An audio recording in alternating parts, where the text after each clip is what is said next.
8 foot উচ্চতার একটি ড্যাগে তেল, মশলা ও অন্যান্য উপকরণ মিশিয়ে রান্না করা হচ্ছে হালিম।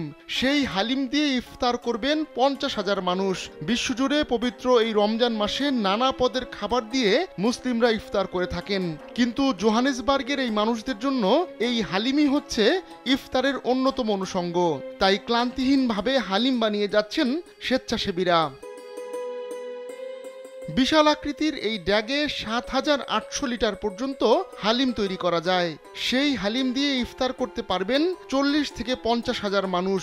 ঠিক সে কথাই বলছিলেন একজন স্বেচ্ছাসেবী। তার ভাষায় মানবতার খাতিরে গরিব ও দুস্থদের জন্য এই আয়োজন করেছেন তারা। এই কমিউনিটির অনেকের জন্যই পবিত্র রমজান মাসে এই হালিমই লাইফলাইন। যমুনা ইলেকট্রনিক্স ঈদে ডাবল খুশি অফার সিজন 3, যে কোনো পণ্য কিনলেই পাচ্ছেন নিশ্চিত ঈদ উপহার।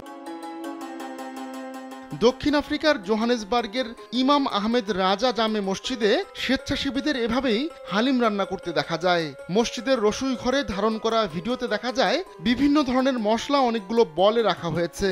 আলাদা আলাদা পাতিলে রান্না করা হচ্ছে ডাল। এরপর সেগুলো বড় ড্যাগে ঢেলে দিয়ে একসঙ্গে মিশিয়ে বানানো হচ্ছে হালিম।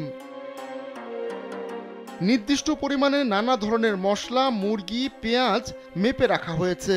সেগুলোই পরে প্রায় 8.25 ফুটের এই ড্যাগে ঢেলে দেওয়া হবে। বেনোনির একটি ইঞ্জিনিয়ারিং প্রতিষ্ঠান এই ড্যাগের ডিজাইনও তৈরি করেছে।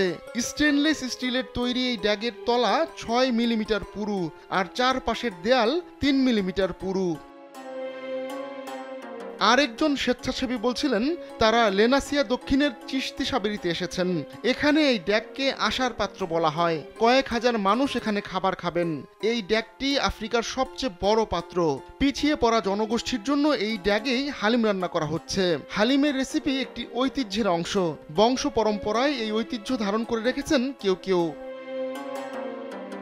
তাদেরই একজন এই নারী স্বেচ্ছাসেবী। তিনি নিজের শাশুড়ির কাছ থেকে এই রেসিপি পেয়েছিলেন। তাই তার শাশুড়ি যে যে মশলা যেভাবে ব্যবহার করতেন তিনিও এখন সেটি অনুসরণ করছেন। প্রতি বছর রমজানে ঠিক একই রেসিপিতে হালিম রান্না করেন এই নারী স্বেচ্ছাসেবী। এত বিশাল আয়োজনের জন্য অনেকটা সময় লেগে যায়, তাই অনেক সময় ঘুমও বাদ দিতে হয়। হেড শেফ মোহাম্মদ আমিনের ভাষায়, গত রাতে আমরা ঘুমাইনি।